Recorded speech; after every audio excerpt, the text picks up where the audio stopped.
Դիանա Գրիգորյանի «Վերջին զանգը» սերիալի նկարահանումները շարունակվում են, հեռուստադիտողները դիտում քննարկում հեռուստասերիալի հերթական սերիան։ Սակայն նշենք, որ 3 ապրիլի 27-ին դերասանուհի Ռոզա Դավթյանն, ով հեռուստասերիալում մարմնավորում է Անգելինային, ամուսնացել է։ Դերասանուհու ընտրյալը ռուսաստանցի գործարար է։ Զույգի պսակադրությունը տեղի ունեցավ Սուրբ Սարգիս եկեղեցում։ Դերասանուհին ցանկացել է, որ հարսանիքի օրը լինի լուսահոգի հայրիկի ծննդյան օրը, նրան եկեղեցի ուղեկցեց հորեղբայրը։ Հայտնի հյուրերի շարքում էին սցենարիստ, պրոդյուսեր Դիանա Գրիգորյանը, դերասանուհիներ Եվա Բաղդասարյանը, Դիանա Տորեսը և մի շարք այլ դերասան-դերասանուհիներ։ Հարսանիքին ներկա չէր սիրված դերասանուհի Էմմա Մանուկյանը։ Նրանք հարսանեկան արարողությունից լուսանկարներ էին հրապարակել սոցիալական ցանցի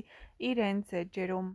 Նշենք նաև, որ հարսանիքին ներկա էին նաև Անի Մեհրաբյանը, Այդուլ Կարապետյանը, ովքեր այս շրջանում նկարահանվում են «Վերջին զանգը» հեռուստասերիալում։